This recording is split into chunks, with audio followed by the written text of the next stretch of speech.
कर्तावे स्तोत्रम। प्रभु यीशु मसीह के सामर्थ्य नाम में आप सबों को फिर एक बार इस सुंदर और पवित्र दिन में मेरा सलाम। प्रभु को धन्यवाद दे प्रियो, क्योंकि आज का दिन यहोवा ने बनाया है और इसलिए बनाया है ताकि हम उसमें आनंदित और मगन बने रहे। मेरा विश्वास है परमेश्वर ने आज के इस दिन में आपको पवित्र रखा है, सुरक्षित रखा है, और वो केवल इसलिए रखा है ताकि हमारे मुख से उसकी आराधना हो सके। हालेलुया।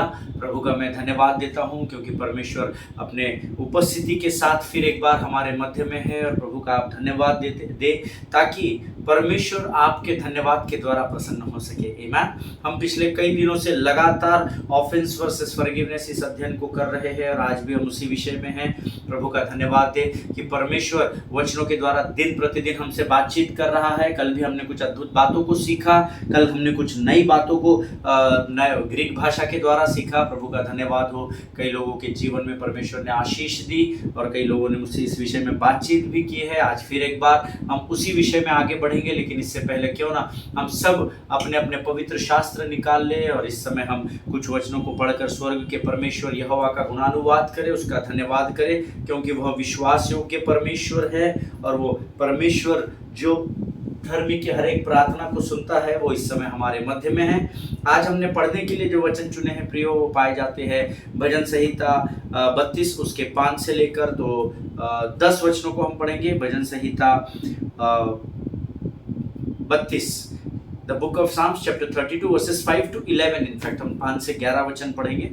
भजन संहिता उसका 32 अध्याय उसके 5 से लेकर 11 वचन, और मैं चाहता हूँ आप सब लोग मेरे साथ इन वचनों को निकाल लें ताकि प्रभु की महिमा हमारे पढ़ने के द्वारा हो और हम उसके नाम को अपने जीवन के द्वारा ऊंचा उठा सके। आमीन।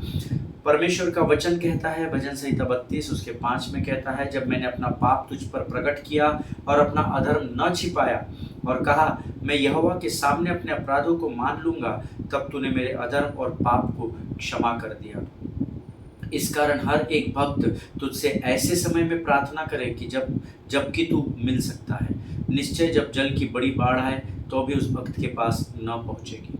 तू मेरे छिपने का स्थान है, तू संकट से मेरी रक्षा करेगा। तू मुझे चारों ओर से छुटकारे के गीतों से घेर लेगा। मैं तुझे बुद्धि दूंगा और जिस मार्ग में तुझे चलना है उसमें तेरी अगुवाई करूंगा। मैं तुझ पर कृपा दृष्टि रखूंगा और सम्मति दिया करूंगा। तुम घोड़े और खच्चर के समान न बनो जो समझ नहीं रखते। उनकी उमंग लगाम और रात से रोकनी पड़ती है, नहीं तो वे तेरे वश में नहीं आने के। दुष्टों को तो बहुत पीड़ा होगी, परंतु जो यहोवा पर भरोसा रखता है वह करुणा से घिरा रहेगा। हे धर्मियों, यहोवा के कारण आनंदित और मगन हो, और हे सब सीधे मन वालों आनंद से जय जयकार करो। हालेलुया। प्रभु इन पढ़े हुए वचनों पर हम में से प्रत्येक को आशीष दे। अद्भुत वचन हैं जो परमेश्वर ने यहाँ पर लिखे हैं, और हमने ये जो आज वचन पढ़े हैं इन सबों के द्वारा परमेश्वर हमें आशीष दे, ऐसी मैं प्रभु से प्रार्थना करता हूँ। प्रभु का धन्यवाद हो कि परमेश्वर ने यह समय इन वचनों को पढ़ने के लिए हमारे जीवन में दिया। और प्रियो, वचन कहता है जब मैंने अपना पाप तुझ पर प्रकट किया और अपना अधर्म न छिपाया और कहा मैं यहोवा के सामने अपने अपराधों को मान लूंगा, तब तूने मेरे अधर्म और पाप को क्षमा कर दिया। What does that mean? That means when you confess your faults before God, when you confess your sins before God, our God is a good God. Hallelujah.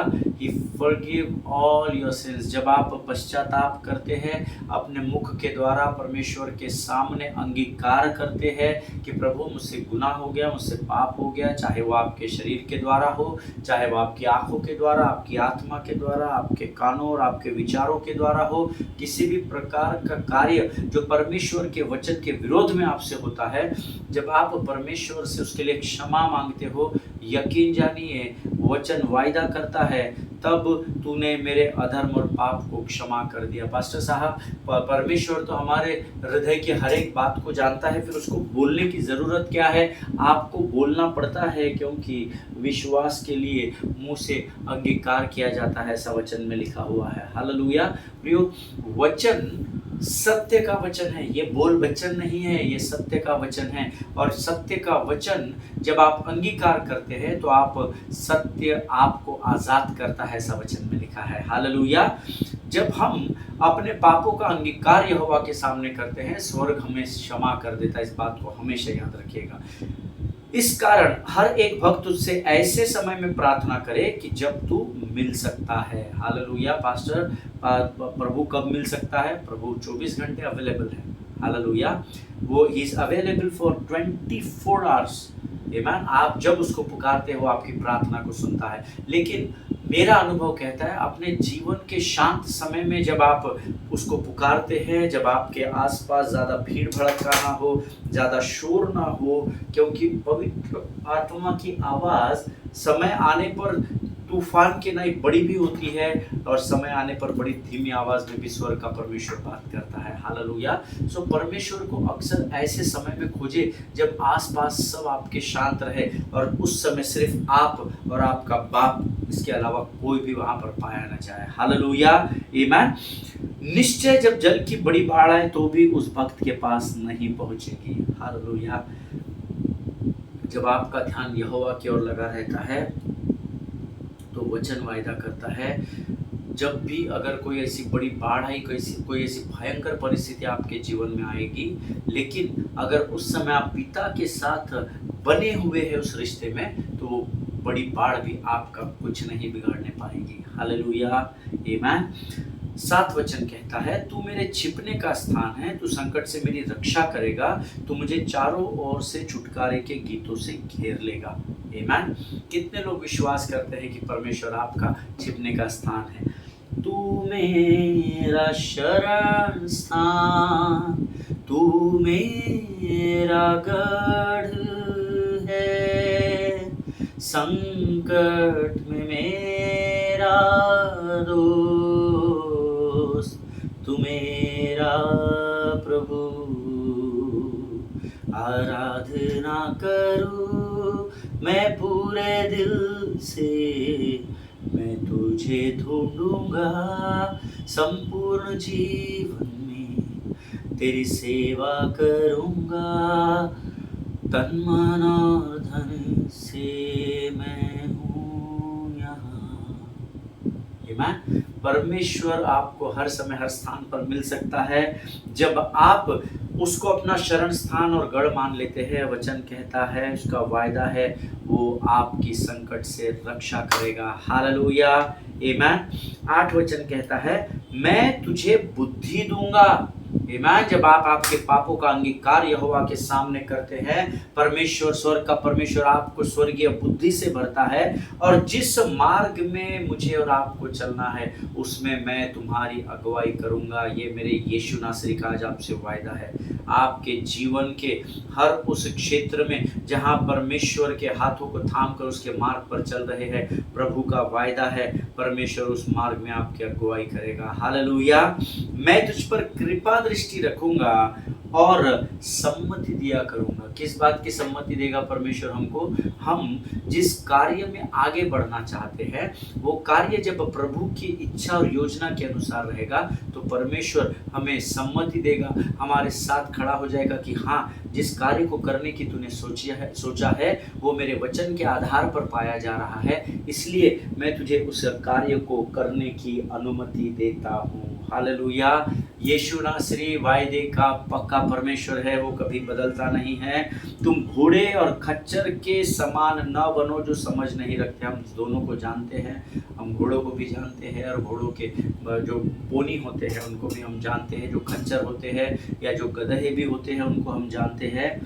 वो ना समझ रहते हैं। क्यों? उनकी उमंग लगाम और रास से रोकनी पड़ती है, नहीं तो वो तेरे वश में नहीं आने के। और गधे और घोड़ों को कमांड अगर आप नहीं करेंगे, उनको आप वश में नहीं रखेंगे तो आपको गिरा देगा। हालेलुया। जैसे घोड़ों और खच्चर को अपने हाथों से कंट्रोल करना पड़ता है, वचन कहता है तुम उन घोड़ों और खच्चरों के समान बेलगाम मत बनो, एडमेंट मत बनो। तुम उन घोड़ों और खच्चरों के समान कठोर हृदय के मत बनो, नहीं तो मुझे लगाम कसनी पड़ेगी, क्योंकि घोड़े और खच्चर बगैर कंट्रोल किए हमारे वश में नहीं आने के। हालेलुया। दुष्ट को तो बहुत पीड़ा होगी, परंतु जो यहोवा पर भरोसा रखता है वह करुणा से घिरा रहेगा। हालेलुया। दुष्ट जो है उसको पीड़ा ही होने वाली है, लेकिन कौन दुष्ट है ये आप मत तय करें। ये प्रभु को तय करने दे। आपका काम है, अगर तेरा भाई गुनाह करता है, तेरी बहन पाप करती है, तो तू उसको समझा और उसके लिए केवल प्रार्थना कर। न्याय करने का अधिकार आपके और मेरे पास नहीं है। दुष्टों को पीड़ा होगी, ये बात 100% है, क्योंकि प्रभु के वचन में लिखा है, परंतु जो यहोवा पर भरोसा रखता है वह परमेश्वर की करुणा से घिरा रहेगा। हालेलुया। हे धर्मियों, यहोवा के कारण आनंदित और मगन हो, और हे सब सीधे मन वालों, आनंद से जय जयकार करो। हालेलुया। मायूस होकर जय जयकार आप कर नहीं सकते। परमेश्वर का वचन कहता है आनंद से यहोवा की आराधना करो, उसकी जय जयकार करो। ईमान। प्रभु इन पढ़े हुए वचनों पर हम में से प्रत्येक को आशीष दे। आप लोगों ने जिन्होंने इस समय मेरे साथ ये वचन बाइबल निकाल कर पढ़ा है, केवल सुना नहीं है परंतु खुद पढ़ा है, परमेश्वर आपको दुगनी आशीष दे। हालेलुया। ये समय है प्रियो, जब हम इन वचनों को पढ़े जाने की जो सामर्थ हमने आज प्राप्त की है, उसके लिए हम यहोवा का धन्यवाद करेंगे। और आने वाली जो गुड़ बातें प्रभु हम पर इस अध्ययन में ऑफेंस वर्सेस फॉरगिवनेस में प्रकट करने जा रहा है, उसके लिए हम अपना समर्पण प्रभु को करेंगे। Let us pray. आइए हम अपने सिरों को झुकाएंगे और परमेश्वर को समर्पण करेंगे और धन्यवाद देंगे। खुदावंद प्रभु यीशु मसीह के सामर्थी और मीठे नाम के लिए हम धन्यवाद देते हैं परमेश्वर पिता। धन्यवाद देते हैं परमेश्वर पिता, क्योंकि तू हमारी प्रार्थनाओं को सुनता है। प्रभु जी, इस समय हम प्रार्थना करते हैं परमेश्वर पिता, जो वचन तूने आज हमें पढ़ने की सामर्थ दी है राजा, उस सामर्थ को प्राप्त करने के लिए तेरा धन्यवाद राजा। हमारे पास तुझे धन्यवाद देने के लिए अनगिनत कारण है प्रभु जी। इस समय हम अपने शरीर, प्राण, आत्मा और बुद्धि को तुझे समर्पित करते हैं, तुझसे प्रार्थना करते हैं पिता, तू और हमारे जीवन के ऊपर नियंत्रण को ले। प्रभु परमेश्वर पिता, हम प्रार्थना करते हैं प्रभु जी, जब लोग वचन को सुनते हैं तो वचन के बांटने वाले और सुनने वाले दोनों को आशीष देना। हम सबों की समझ और बुद्धि को तैयार कर राजा, ताकि तेरी वाणी को हम गंभीरता से ग्रहण कर सके और आने वाले दिनों में सभी लोगों के लिए जो हम तक पहुंचाए जाते हैं राजा, हमारा जीवन उनके लिए गवाही का रूप बन सके प्रभु जी। इस समय हम अपने आप को यीशु मसीह के लहू में सुरक्षित करते हैं, आगे की सारी बातों को तेरे हाथों में सौंपते हैं, और इस प्रार्थना को धन्यवाद के साथ यीशु नासरी के सामर्थ्य नाम में मांगते पिता, सुनिए और बड़ी दया से ग्रहण करें। आमीन। हालेलुया। प्रभु भला है और उसकी करुणा सदा सदा की है। फिर एक बार आप सबों को यीशु नासरी के नाम में सलाम। कल मैंने 2 शब्दों के विषय में हमने सीखा था। एक कल मैंने आपको बताया, knowing God and believing God both are different things. Hallelujah. परमेश्वर को जानना और परमेश्वर पर विश्वास रखना, ये दोनों अलग अलग बातें। देखिए, सारा संसार भी यीशु नासरी को जानता है। यीशु नासरी मसीही लोगों का परमेश्वर, ऐसे उनकी धारणा है, पर वो तो उनका भी परमेश्वर है, ये उनको भी सत्य पता नहीं है। लेकिन संसार भी Yeshu Masih, they know who is Jesus Christ, but knowing is not important, believing in lord is more important. Hallelujah. और उसके लिए हमने कल 2 शब्दों को मैंने आपको कल बताया था, जिसका मेरा विश्वास है आपने अध्ययन किया। पहले मैंने आपको बताया था KNOW, ये जो शब्द आया है नो, इसको ग्रीक भाषा में आइडो शब्द दिया गया है, जिसका अर्थ होता है वह ज्ञान जो समझ या अनुभूति या बुद्धि के द्वारा प्राप्त होता है। हम कुछ बातों को हम बोलते हैं, हाँ मैं जानता हूँ, I know about him, I know about her, because हमको जितनी इंफॉर्मेशन मिलती है उसके आधार पर हम उस व्यक्ति को जानने लगते हैं, हम उसको समझने लगते हैं। बट एक्सक्यूज मी, मैंने आपको यूहन्ना उसके 11 अध्याय 25 और 26 वचन को हमने कल पढ़ा था। उसमें एक शब्द आया है, प्रभु 3 बार मार्था से कहता है। Let us open our Bible to the book of John chapter 11 verses 25 and 26। यूहन्ना का सुसमाचार, उसका 11 अध्याय उसके 25 और 26 वचन में लिखा है, यीशु ने उससे कहा, मैं ही पुनरुत्थान हूँ, मैं ही जीवन हूँ, वह जो मुझ में विश्वास करता है जिएगा, और वह जो जीवित है और मुझ में विश्वास रखता है कभी नहीं मरेगा। क्या तू यह विश्वास रखती है? 3 बार विश्वास। God is not talking here about do you know, no, do you believe me, है ना, जो मुझ पर क्या तू यह विश्वास रखती है? गॉड इज टॉकिंग हियर 2 वचनों में 25 और 26 में 3 बार विश्वास शब्द आया है। सो मार्था से वो पूछ रहा है, क्या तू यह विश्वास रखती है? दुनिया का जाने दे, तू विश्वास रखती है क्या?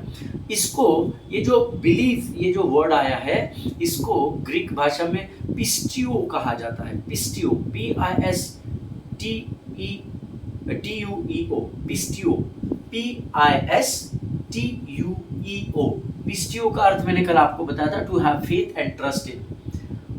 मुझे उस पर भरोसा है। इसीलिए यीशु मसीह यहाँ पर उसको पूछता है, see Martha is talking here about what she knows and Jesus wants to know then what do you believe. अगर तुझे ये बात मालूम है तो ये मालूम वाली बात छोड़ दे, मैं जानती हूँ, लेकिन क्या तू विश्वास करती है क्या कि मैं ही पुनरुत्थान हूँ। और उसके बाद see here Jesus is trying to move her from knowing to believing, amen. और इसीलिए वो यहाँ पर मार्था को ये समझाने की कोशिश कर रहा है कि तू मुझे माफ कर सकती है मार्था, तू मुझसे क्रोधित है, तू फ्रस्ट्रेट है, तू डिसअपॉइंटेड है, सब ठीक है, मैं जानता हूँ मैं 4 दिन बाद आया हूँ, लेकिन तूने मुझसे अभी कहा दैट आई नो कि अगर तू यहाँ होता तो मेरा भाई लाजर न मरता, लेकिन क्या तू विश्वास करती है क्या। और वो जानता है कि इस समय मार्था और मरियम का मेंटल स्टेट बराबर नहीं है, क्योंकि इन्होंने मुझे 4 दिन पहले बुलाया था लेकिन मैं 4 दिन लेट आ रहा हूँ। देखिए, जब आपके घर में कोई बीमार होता है और जब उनकी मृत्यु होने वाली होती है तो आप आपके रिश्तेदारों को एक्सपेक्ट करते हैं कि आप आकर के अंकल आंटी को मिल ले, मम्मी डैडी को मिल ले, लेकिन जब आप जिनसे एक्सपेक्ट कर रहे हैं वो जब समय पर नहीं आते हैं, लेट आते हैं, तो आप भी उनसे नाराज हो जाते हैं। हम उनसे बात करना अवॉइड करते हैं। तेरे अंकल की बहुत इच्छा थी, आंटी की बहुत इच्छा थी, मम्मी की इच्छा थी, डैडी की इच्छा थी, एक बार तुझे देखना चाहते थे और तू ज़्यादा दूर भी नहीं थी, ज़्यादा दूर नहीं था, लेकिन तू समय पर आया नहीं, तुझे हमने इतने फ़ोन कॉल्स किए, इतना फॉलो किया, लेकिन तू पहुंचा नहीं। हम भी नाराज़ होते हैं। वैसे ही मार्था और मरियम भी नाराज़ थी। यहाँ पर यीशु मसीह उसको समझाने की कोशिश कर रहा है, मार्था तू मुझे माफ़ कर सकती है क्योंकि तुझे मेरी ज़रूरत है, तू मुझे माफ़ कर सकती है क्योंकि तू मुझ पर विश्वास करती है। Hallelujah. So we must always remember that our faith in God allows us to forgive him. आमीन। हमारा परमेश्वर का विश्वास, चाहे हम उससे नाराज रहे, चाहे फ्रस्ट्रेट रहे, चाहे क्रोधित रहे, चाहे डिसअपॉइंटेड रहे, परंतु उस परिस्थिति में भी हमारा यीशु पर का विश्वास हमें सामर्थ्य देता है कि हम उसको क्षमा कर सके। हालेलुया।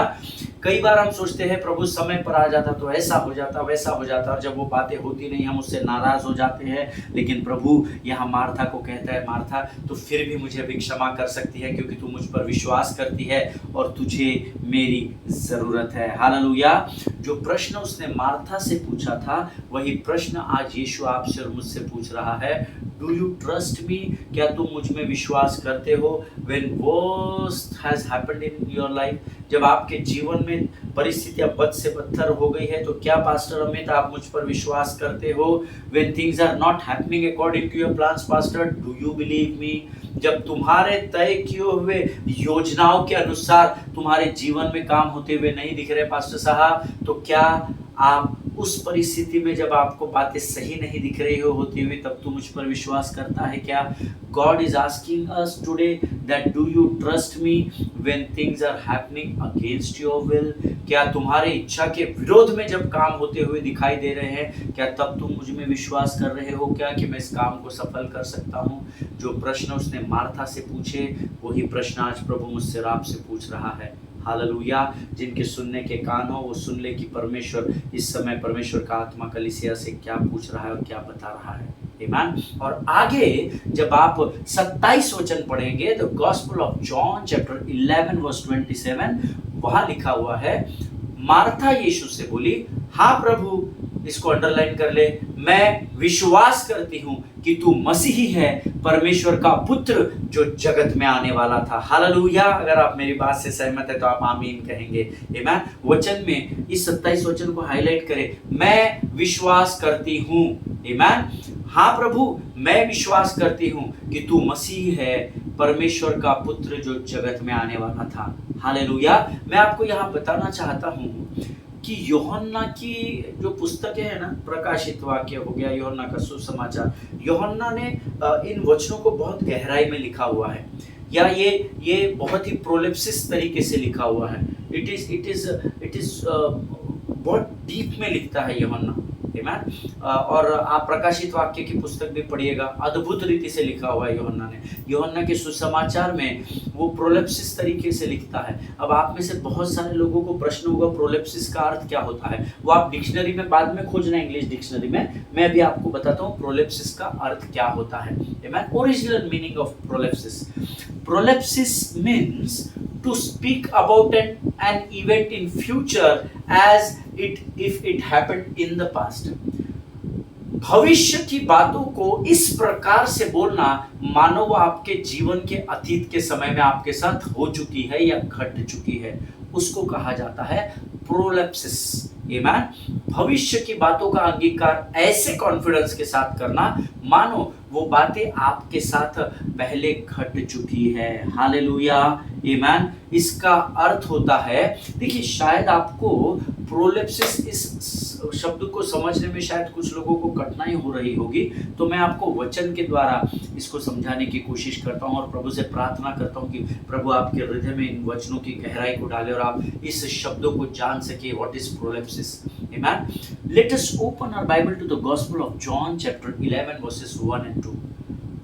यूहन्ना का सुसमाचार उसका 11 अध्याय उसके 1 और 2 वचन हम पढ़ेंगे। The gospel of John chapter 11 verses 1 and 2। बेतनिया का लाजर नाम का एक व्यक्ति बीमार था। यह वह नगर था जहां मरियम और उसकी बहन मार्था रहती थी। ब्रैकेट में लिखा है, मरियम वह स्त्री थी जिसने प्रभु पर इत्र डाला था और अपने सिर के बालों से प्रभु के पैर पोंछे थे। Bracket complete. लाजर नाम का रोगी उसका भाई था। परमेश्वर इन पढ़े हुए वचनों पर हमें से प्रत्येक को आशीष दे। अगर आप बाइबल गंभीरता से पढ़े तो यहाँ पर अगर आपने वचन सच में प्रभु की उपस्थिति में और आत्मा में होकर पढ़ा है तो यहाँ पर वचन लिखता है, मरियम ने सुगंधित इत्र के द्वारा यीशु के पांव धोए थे। और आगे के अध्याय 12 में आपको पता चलेगा जब आप उसको पढ़ेंगे कि वाकई में मरियम ने सुगंधित इत्र के द्वारा यीशु के पांव धोए। हालेलुया।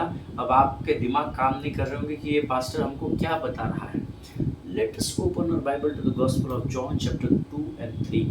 यूहन्ना का सुसमाचार उसका 12 अध्याय उसके 2 और 3 वचन को अब हम पढ़ेंगे, जहाँ लिखा हुआ है, वहाँ यीशु के लिए उन्होंने भोजन तैयार किया। मार्था ने उसे परोसा। यीशु के साथ भोजन के लिए जो बैठे थे लाजर भी उनमें एक था। मरियम ने जटामासी से तैयार किया हुआ कोई आधा लीटर बहुमूल्य इत्र यीशु के पैरों पर लगाया और फिर अपने केशों से उसके चरणों को पोंछा। सारा घर सुगंध से महक उठा। Hallelujah. Now hold on believed people of God. Now try to understand what is prolepsis. That is what I said. मैं आपको वचन से प्रमाणित करूंगा। प्रार्थना करता हूं प्रभु आपको स्वर्गीय समझ और बुद्धि दे कि आप प्रोलेप्सिस का अर्थ समझ सके। व्हाई आई सेड कि जॉन ने जो गॉस्पल लिखा है या प्रकाशित वाक्य की पुस्तक को बहुत प्रोलेप्सिस तरीके से लिखा हुआ है। अब यहाँ ध्यान दीजिए, अगर जॉन 12:2 और 3 में ये लिखा है कि बहुमूल्य इत्र यीशु के पैरों पर लगाया और फिर अपने बालों से उसके चरणों को पोंछा, if it happened in chapter 12, then how can it be identified it in chapter 11? अब 11 अध्याय पहले लिखा गया है, लेकिन जो 11 अध्याय में लिखा है कि ये वही मरियम थी जिसने प्रभु के पांव पर इत्र डाला था और उससे अपने बालों से पोंछा था। 11वें अध्याय में जो ब्रैकेट में लिखा है वो अभी तक हुआ ही नहीं है। 12वें अध्याय के 2 और 3 वचन में लिखा गया है, अर्थात भविष्य की बात जो होने वाली थी उसको 11वें अध्याय में लिख कर दिया गया है कि ये वही मरियम थी लाजर की बहन जिसने अपने बालों से यीशु के पांव के इत्र को उंडेल कर पोंछ दिया था। This is called prolepsis. What do you mean by prolepsis? Prolepsis का अर्थ होता है भविष्य की बातों का अंगीकार इस तरीके से करना मानो वो बातें आपके बीते हुए समय में घट चुकी है। हालेलुया। अब 11वें अध्याय में वो इतने कॉन्फिडेंस से यूहन्ना लिखता है, ये वही मरियम है जिसने यीशु के पांव पर इत्र डाला और यीशु के पांव को बालों से पोंछा था, ऐसा लिखा है। पोंछने वाली है, भविष्य की बात नहीं बता रहा है, पोंछा था। लेकिन एक्चुअल ये घटना कब घटती है? जब आगे वो 12वें चैप्टर को लिखता है। Hallelujah. And this is what is called prolepsis, अर्थात भविष्य की बातों का अंगीकार इस तरीके से करना मानो बीते हुए समय में वो बातें आपके साथ घट चुकी है। Hallelujah. This is what is called prolepsis, भविष्य की बातों का अंगीकार बीते हुए घटनाओं में बीत चुके कॉन्फिडेंस के साथ करने को प्रोलैप्सिस कहा जाता है। देखिए, जब मार्था ने कहा, यूहन्ना 11:27 जो अभी हमने पढ़ा, हाँ प्रभु मैं विश्वास करती हूँ कि तू मसीही है, परमेश्वर का पुत्र जो जगत में आने वाला था। हालेलुया। वो यहाँ पर आने वाली बातों का प्रकटीकरण ऐसा कर रही है मानो वो बात पहले घट चुकी है, जबकि अभी तक तो यीशु मसीह कलवरी पर चढ़ा ही नहीं है, अभी तक तो यीशु मसीह मुर्दों में से जी ही नहीं उठा है। तो ये कैसे कह रहे कि हाँ मैं विश्वास करती हूँ परमेश्वर का पुत्र जो जगत में आने वाला था प्रभु वो तू ही है। आमीन। इसको कहा जाता है proleptic prophecy. Hallelujah. Here John is using John 11:27 this verse as a proleptic prophecy, माने भविष्य में जो होने वाला है उसका अंगीकार इतने कॉन्फिडेंस से वो आज करता है मानो वो बात पहले ही घट चुकी है। This is called proleptic prophecy, amen, that Jesus is going to die on the cross and rose it again from the dead, amen। यानी यीशु मसीह, हाँ प्रभु मैं विश्वास करती हूँ तू परमेश्वर का पुत्र है, तू मसीह है जो जगत में आने वाला था। Hallelujah. This is called proleptic prophecy. जो नोट्स लिखते हैं वो लिख लीजिए, 11:27 के सामने अपने बाइबल में लिख लीजिए, प्रोलेप्टिक प्रोफेसी, PROLEPTIC, प्रोलेप्टिक प्रोफेसी। आदत डालिए नोट्स लिखने की, ताकि जब आप आपके मनन और अध्ययन के समय में इन वचनों का अंगीकार करें, इन वचनों का मनन करें, परमेश्वर और भी अधिक गुण बातों को आपके जीवन पर प्रकट करे। हालेलुया। आमीन। प्रभु के लोगों, आज हमारे मध्य में ऐसे बहुत से लोग हैं जो परमेश्वर के उपकारों को भूल जाते हैं, जो अपने जीवन में परमेश्वर के उपकारों को हम भूल जाते हैं, क्योंकि जब हमारे जीवन में घटने वाली बातें या होने वाली बातें हमारे सोच, हमारे तय किए हुए समय और हमारे तय की हुई योजना और आशाओं के अनुसार नहीं होती, तब हम परमेश्वर पर दोष लगाते हैं और उसे दोषी मानकर क्षमा नहीं करते हैं। ऐसे बहुत सारे लोग हमारे मध्य में हैं। आप मेरी बात पर विश्वास करें या आप मेरी बात पर विश्वास न करें, लेकिन ये सत्य है जो मैं आपको बता रहा हूँ। हालेलुया। आमीन। बहुत सारे ऐसे लोग हैं जो परमेश्वर के किए हुए उपकारों को भूल गए हैं, और आज जिस बात के लिए आप प्रार्थना कर रहे हैं वो बात आपके जीवन में जब नहीं पाई जाती है, आप परमेश्वर पर दोष लगाते हैं और उसको क्षमा करना आपके लिए कठिन हो जाता है। Hallelujah. See, when you think that God has offended you, जब आप ये सोचने लगते हैं कि प्रभु ने आपको दुख दिया है, यू डोंट फॉरगिव गॉड, तो आप परमेश्वर को क्षमा नहीं कर पाते। आप बोलते प्रभु मेरे ही साथ ऐसा होना था, सबको तो आशीष दे रहा है, तेरा तो ध्यान ही मेरे तरफ नहीं है, मैं तो तुझसे नाराज हूँ, ये है वो है। But the matter of fact is that God don't owe you anything, God don't owe you nothing.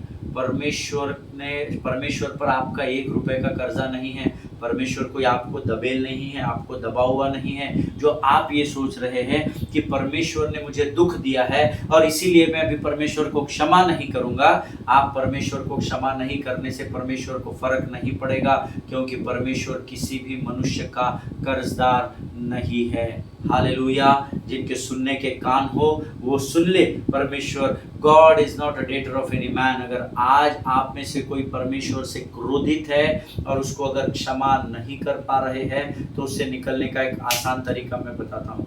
अगर आज आपने कोई प्रार्थनाएं प्रभु के सामने रखी है जो अब तक सुनी नहीं गई है, जिसके कारण आप दुख की ओर बढ़ते चले जा रहे हैं या निराशा और उदासी में बढ़ते चले जा रहे हैं, तो मैं आपको एक सीक्रेट बताता हूँ उसमें से निकलने का।